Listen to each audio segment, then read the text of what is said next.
it's easy in these tough times to focus only on today, and in some cases people focus on yesterday.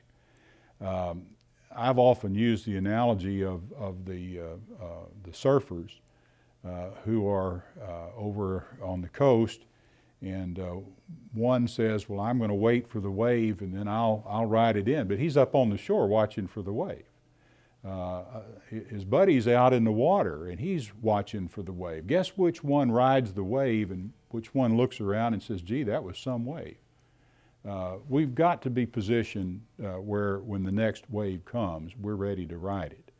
And the way to do that is to manage frugally, to retain reserves so that we can make wise investments, and to be willing to take risks even in tough times. We've got to continue to build a great university. Even though the resources we're given to do it with in the short run are not what they ought to be and what we would like, we've still got to be thinking about not just today, but tomorrow, next year, and the decades beyond.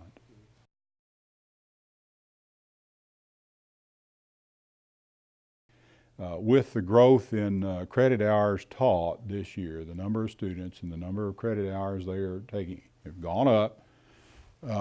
We're going to see $5 million plus of unanticipated revenue.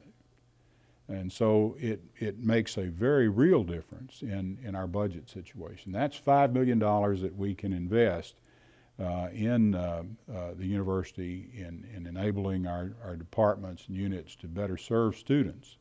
Or we can cushion the blow of reduced funding from the state using some of those monies. So it's a very, very important factor in our budget planning.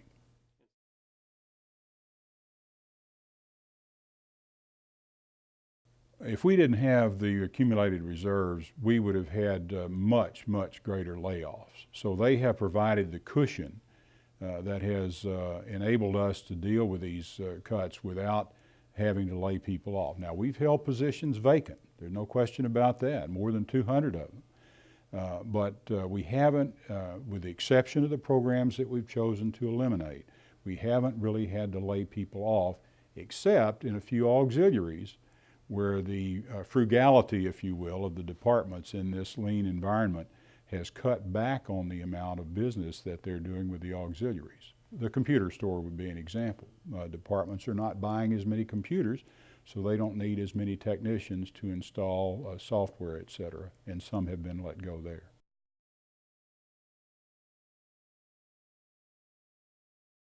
I see people who are transforming their lives, and if we can help them do that, you know, if you think about the difference between getting a good baccalaureate, master's, or doctoral education and not having one, it is truly transforming.